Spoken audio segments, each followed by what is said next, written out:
Bienvenidos. Hoy vamos a analizar una idea que a primera vista puede parecer sutil, pero que podría ser uno de los giros de guión más importantes de la historia occidental. Totalmente.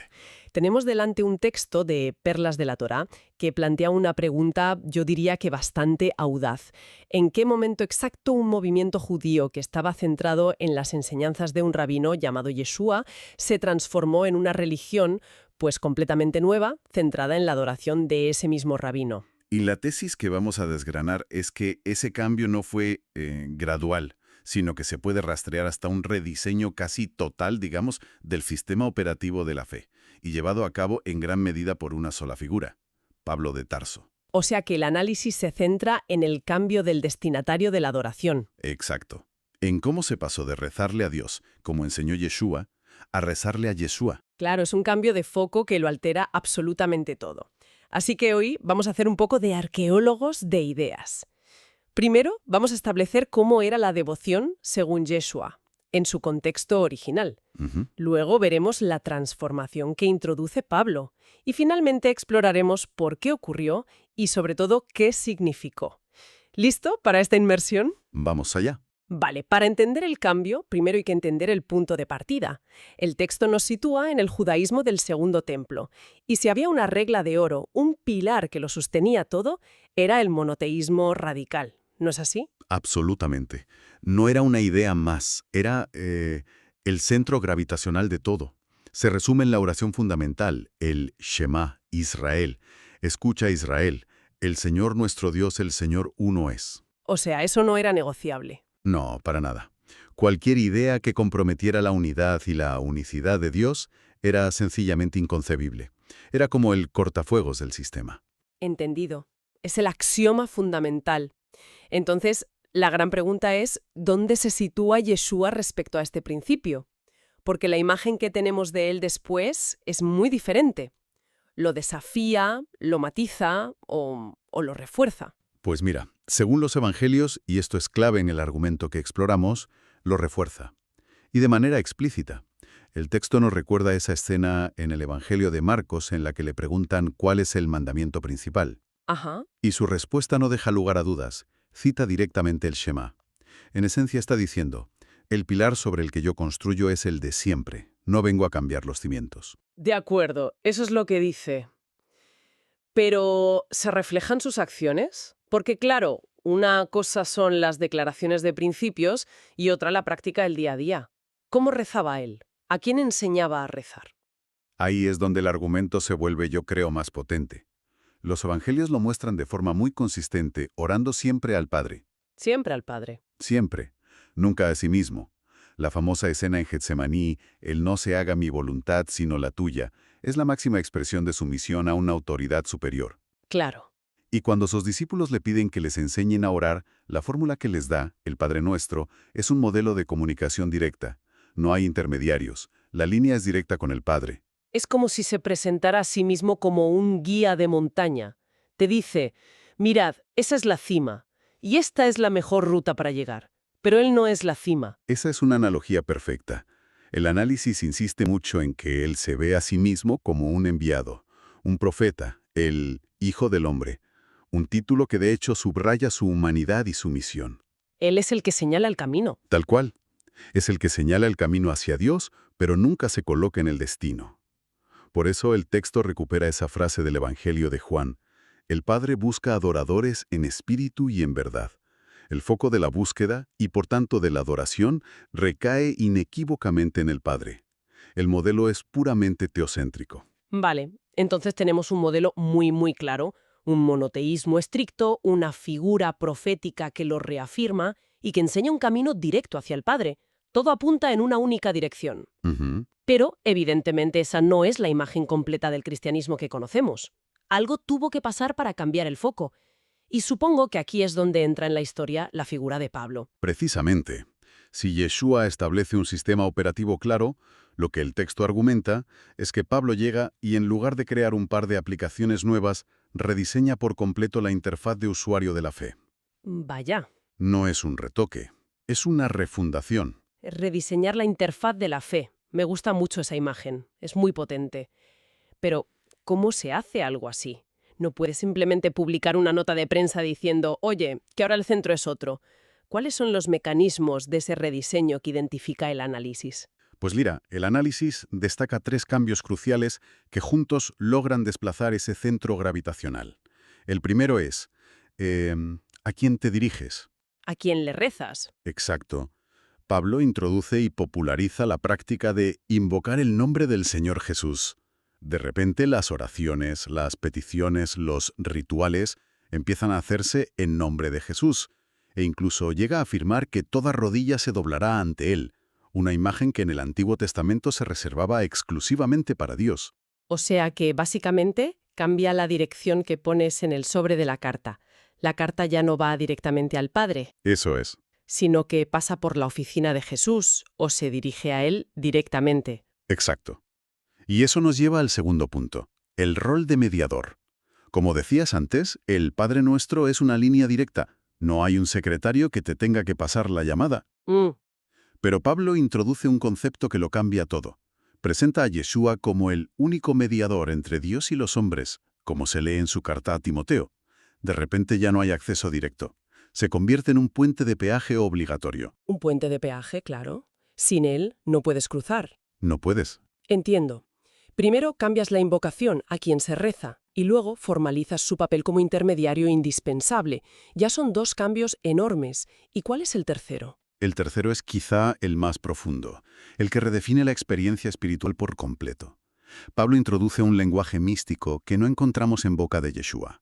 Empieza a hablar de estar en Cristo, de que Cristo viva en vosotros, de ser miembros de su cuerpo.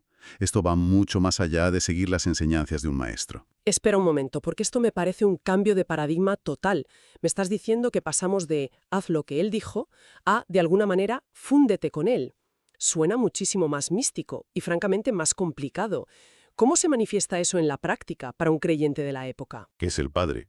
Vale, Ahora se trata de que el Maestro viva dentro de ti.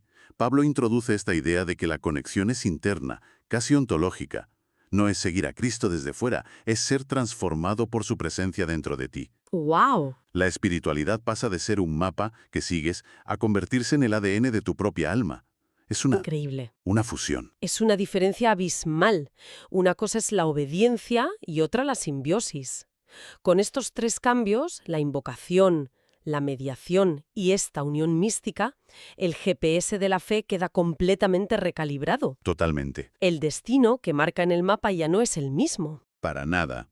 El argumento del texto es que el resultado final es un sistema donde Yeshua ya no es el guía, sino el destino.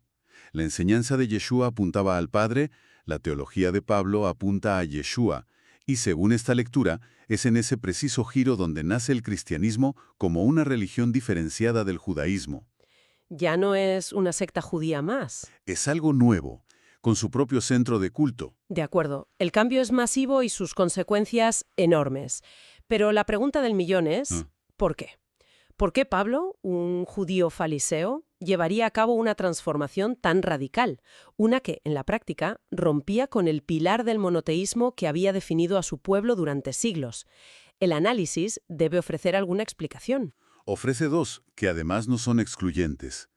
La primera es una explicación, digamos, pragmática, casi de marketing cultural. Marketing cultural. Sí, el mensaje original de Yeshua, que estaba profundamente anclado en la ley y la profecía judía, era prácticamente intraducible para el mundo no judío, para los gentiles.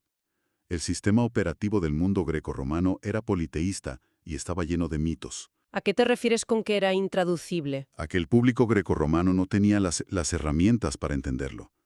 Pero el mensaje de Pablo sí hablaba un idioma que les era familiar. Piensa en el contexto. En el mundo grecorromano estaba rodeado de estas ideas. Tenías a Hércules, un semidios que hacía grandes hazañas y ascendía al Olimpo. Claro. Tenías cultos mistéricos, donde los iniciados se unían a un dios salvador como Mitra o Dioniso. Tenías a los propios emperadores que eran deificados a su muerte. Claro, la idea de un ser humano que se convierte en un puente hacia lo divino, o que es directamente divino, no solo no era extraña, sino que era casi una expectativa cultural para ellos. Para un ciudadano de Corinto o de Éfeso era un lenguaje que entendía perfectamente. Presentar a Jesús como Kyrios, como Señor divino y mediador era una traducción cultural brillante. Brillante y eficaz, por lo que se ve. Hacía que el mensaje fuera accesible y atractivo para una audiencia masiva, permitiendo su expansión, que fue fulgurante, por todo el imperio. Una adaptación estratégica, entonces. Reformular el producto para un nuevo mercado. Es una perspectiva fascinante. ¿Y cuál es la segunda explicación que da el texto? La segunda es de naturaleza más devocional y tiene que ver con el legado. El argumento es que, simplemente, la versión que triunfó y que ha llegado hasta nosotros es la paulina. La de Pablo. Sí. Si miras la arquitectura de la fe cristiana mayoritaria hoy en día, verás que está construida casi por completo sobre los cimientos de Pablo, no sobre los de Yeshua. ¿En qué sentido? Dame ejemplos concretos. Pues piensa en los credos. El credo de Nicea, que es fundamental para casi todas las iglesias, es un documento abrumadoramente cristológico. Se dedica a definir con una precisión casi quirúrgica la naturaleza de Cristo. Si fue creado o engendrado, si es de la misma sustancia que el Padre. El foco está en él. Totalmente. Las oraciones más comunes se hacen en el nombre de Jesús. Los sacramentos, como el bautismo o la Eucaristía, están intrínsecamente ligados a su figura, a la unión con su muerte y resurrección. Es verdad, la liturgia, los himnos, la teología, casi todo el aparato devocional gira en torno a la figura de Jesús. El Padre está ahí, por supuesto, pero el punto de acceso, el protagonista de la historia, es Cristo. Exactamente. Por eso el análisis concluye con una distinción que lo resume todo y que a mí me parece la idea más potente del texto. Sostiene que se produjo un cambio sutil en la gramática de la fe, pero con consecuencias cósmicas. Se pasó de la fe de Yeshua a la fe en Yeshua. A ver, desarrolla eso porque es clave. La fe de Yeshua frente a la fe en Yeshua. La fe de Yeshua se refiere a la propia fe que Yeshua tenía, su confianza, su obediencia y su devoción inquebrantable hacia el Padre. Es el modelo de fe que él encarna. El ejemplo a seguir. Eso es. En cambio, la fe en Yeshua traslada el objeto de la fe.